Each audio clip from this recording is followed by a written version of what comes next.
미국 영화 레버넌트 죽음에서 돌아온 자를 본 분들이라면 아마 이런 생각을 해보셨을지도 모르겠습니다. 아무리 그래도 사람이 진짜 저런 비인간적인 고통을 견딜 수 있는 걸까? 하고 말이죠.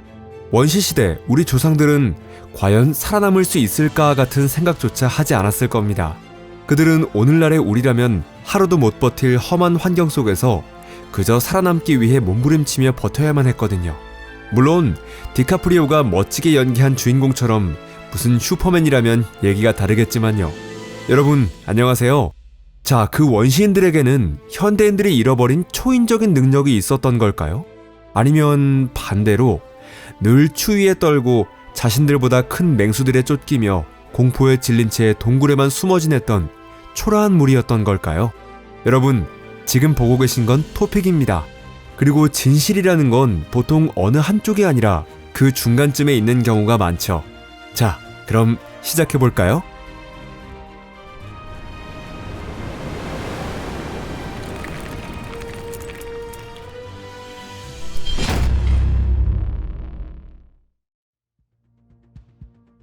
아우스트랄로피테쿠스와 케냐트로푸스. 이들은 약 400만 년 전부터 180만 년 전 사이에 살았던 존재들로 인류의 조상에 해당하지만 그들의 아주 먼 후손인 우리는 그들을 특별히 멋지다고 느끼진 않을 겁니다. 게다가 우리가 정말 그들의 직계 후손인지에 대해서도 아직 확실한 결론이 내려진 건 아닙니다. 어쩌면 이들은 진화의 가지가 도중에 끊겨버린 멸종된 존재였을지도 모르죠. 다만 적어도 아우스트랄로피테쿠스와 케냐트로푸스야말로 영장류에서 갈라져 나온 원숭이와 인간 사이를 이어주는 잃어버린 고리라고 할 수 있습니다. 그들은 이미 두 발로 걷기 시작했고 땅속 식물을 캐내거나 나무 열매를 깨트리는데 돌이나 나뭇가지를 도구처럼 활용하고 있었습니다. 오늘날의 인간이라면 굶어 죽었을 만한 상황에서도 이 인간이 되어가는 중인 유인원들은 과일, 견과류, 씨앗, 뿌리식물, 곤충의 유충 같은 것들을 찾아내 먹고 살아남았죠. 때로는 죽은 동물의 사체도 마다하지 않고 먹었고 자신들보다 작은 동물들, 예를 들어 도마뱀 같은 것들도 사냥했을 가능성이 있습니다. 다만 아우스트랄로피테쿠스들은 이런 고기류의 별미를 굳이 필요로 하지는 않았습니다. 그들의 삶은 나름대로 훌륭한 삶이었습니다. 따뜻한 기후, 먹을 수 있는 과일과 식물이 넉넉히 있었으니까요. 인생 참 멋졌죠. 그치만 식물들뿐 아니라 그 못지않게 다양한 동물들도 함께 살고 있었습니다. 그리고 그런 동물들이 직립보행을 하던 아직 반쯤은 원숭이였던 유인원들에게 항상 우호적인 존재였던 건 아니었어요. 우리 조상들을 가장 괴롭혔던 건 칼날 같은 송곳니를 지닌 디노페리스와 점박의 하이에나였습니다. 이런 덩치 크고 빠른 포식자들의 이빨과 발톱을 피해 달아나는 건 사실상 불가능에 가까웠습니다. 심지어 독수리조차도 털복숭이 조상들의 어린 자식들을 단숨에 숨통을 끊어버릴 수 있었거든요. 실제로 고생물학자들은 지금까지 남아있는 어린 유인원의 두개골에서 대형 조류의 부리에 의해 생긴 상처들을 다수 발견했습니다. 이렇듯 비교적 쾌적한 기후와 풍부한 식물성 먹이를 누릴 수 있었음에도 불구하고 아우스트랄로피테쿠스의 삶은 위험투성이었고 짧기만 했습니다. 그들의 평균 수명은 고작 20살 정도였죠. 핸디맨, 손재주 있는 인간. 약 250만 년 전 우리 조상일 것으로 추정되는 이 생물을 두고 어떤 고생물학자들은 후기 아우스트랄로피테쿠스로 분류하고 다른 학자들은 완전히 새로운 종류의 영장류로 보기도 합니다. 오늘날 동물 분류학 기준으로 보면 호모 하빌리스는 영장목, 사람과 사람 속에 속하는 최초의 동물입니다.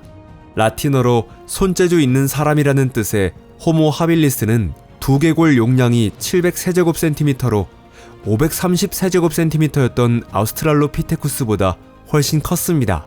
하지만 겉모습은 그다지 인상적이지 않았습니다. 체중은 40에서 50kg인데 키는 110에서 120cm 밖에 되지 않았거든요.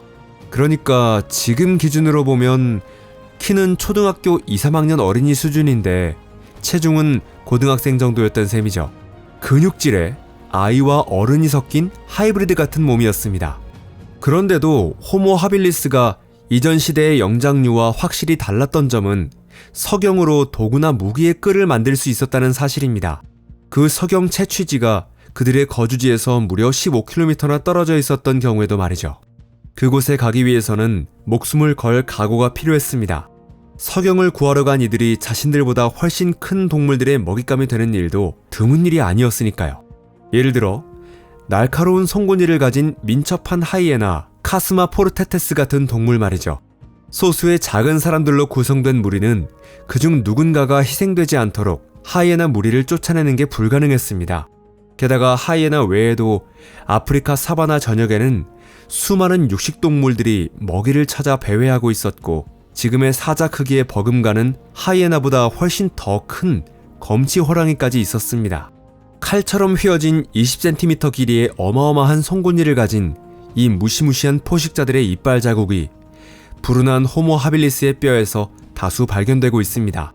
생존 환경이 나빠지면서 석영 조각을 이용한 도구나 아우스트랄로피테쿠스보다 훨씬 커진 두뇌도 작고 연약한 핸디맨들에게 큰 도움이 되지는 못했던 듯 합니다. 평균 수명은 고작 12살까지로 줄어들고 말았습니다. 이처럼 사망률도 높고 다른 조상들과 비교해도 수명이 짧았는데도 이 핸디맨들이 무려 80만 년이나 살아남았다는 건 정말 놀라운 일입니다. 호모 에렉투스, 곧게 선 사람. 생존 환경이 점점 더 혹독해지자 그에 더 잘 적응할 수 있는 새로운 인간종이 등장하게 됩니다. 바로 호모 에렉투스입니다. 이들은 이미 우리와 꽤 많이 닮아 있었습니다. 키는 180cm에 달했고 두개골 용량은 800세제곱cm에서 1100세제곱cm에 이르렀습니다. 이렇게 머리 크기에 큰 차이가 있다 보니 발견된 유골이 정말 호모 에렉투스의 것인지를 두고 학자들 사이에서 여러 논쟁이 벌어지기도 했습니다. 왜냐하면 그 외의 모든 특징은 명백히 호모 에렉투스의 것이었기 때문입니다. 호모 에렉투스의 치아는 호모 하빌리스보다 훨씬 육식에 적합한 형태였습니다. 이는 이 곧게 선 인간들이 척박한 환경 속에서 육식성 포식자로 변화했다는 뜻이기도 합니다. 선택의 여지가 있었을까요? 아프리카에서 9세계 전역으로 퍼져나간 원시 인류의 부족들은 더 추운 기후에 도달하면서 먹을 수 있는 식물이 점점 줄어들었습니다. 결국 어쩔 수 없이 사냥을 시작하게 되었고, 처음에는 작은 동물부터 점차 더 큰 사냥감까지 노리게 됩니다. 고기를 구하려면 대형 동물과 맞서야 했고, 그 과정에서 무기 또한 점점 발전하게 됩니다. 하지만 이 새로운 인류가 남긴 가장 위대한 업적은 바로 불을 사용하게 된 것이었습니다. 원시적인 모닥불이나 횃불은 공격에도 방어에도 유용했습니다. 불꽃은 어두운 동굴을 밝혀주었고 사람들은 더 오랫동안 활동할 수 있게 되었죠. 불은 검치 호랑이나 하이에나 같은 무서운 육식동물들을 몰아내고 인간의 거주지 근처로 접근하지 못하게 만들었습니다. 호모 에렉투스처럼 적응하지 못한 호모 하빌리스는 아마 이런 짐승들에게 잡혀 멸종했을 가능성도 있습니다. 코끼리, 하마, 콧불소, 마침내 가장 거대한 동물들을 사냥하는 시대가 찾아왔습니다. 물론 그런 동물들도 가만히 당하고만 있지는 않았고 사냥은 성공할 때도 있었지만 실패하는 경우도 많았으며 용감한 사냥꾼들이 목숨을 잃는 일도 적지 않았습니다. 그리고 부상 이후 결국 숨진 사냥꾼들이 얼마나 많았을지는 이루 헤아릴 수 없죠. 왜냐하면 항생제가 발견된 건 그로부터 수천 년은 더 지나야 했으니까요.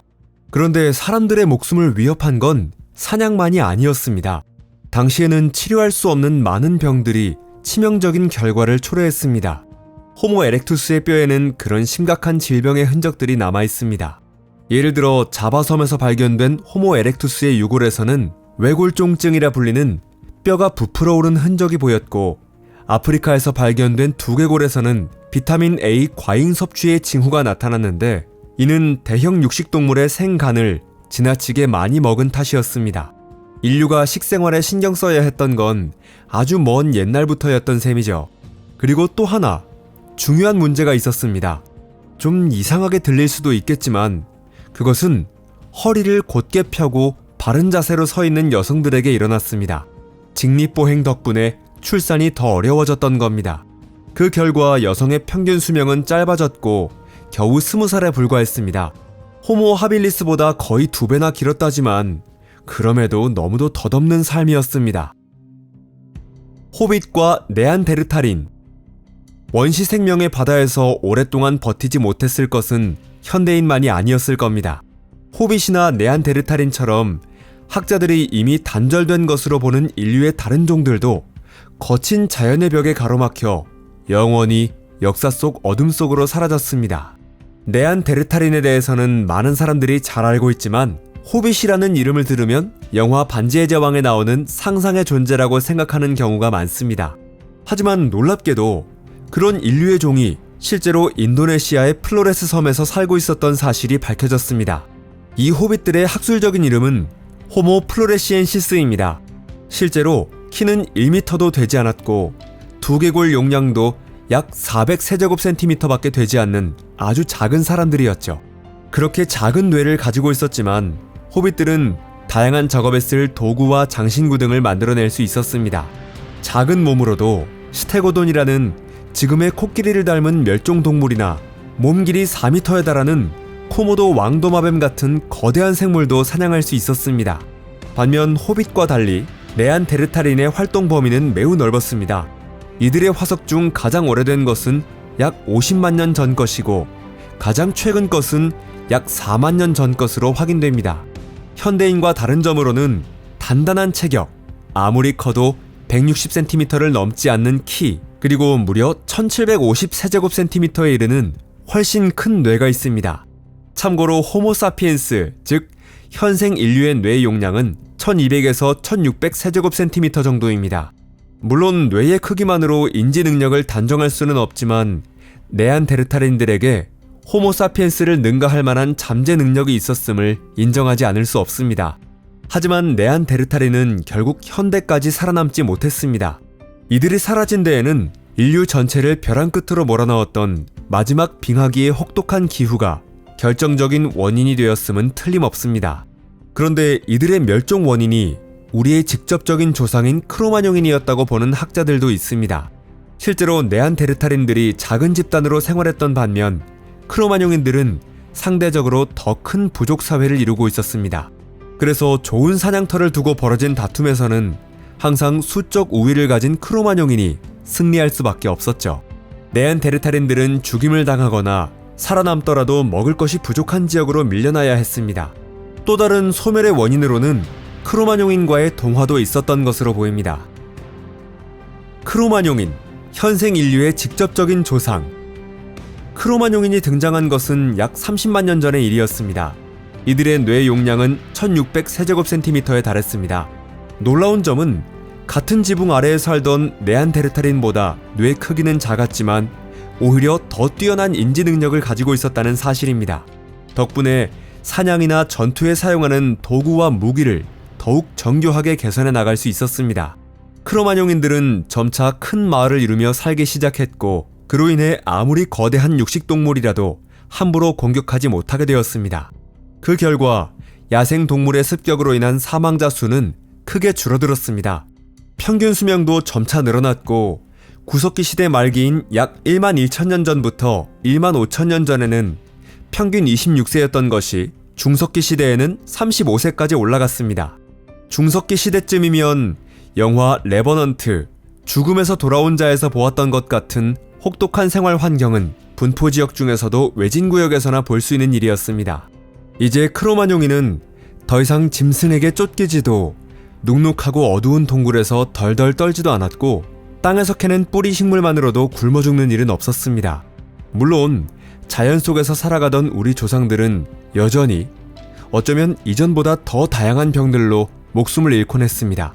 하지만 그보다 더 치명적이었던 건 끝없이 이어지는 싸움이었습니다. 이번 영상을 재미있게 보셨다면 좋아요와 SNS 공유도 꼭 부탁드릴게요.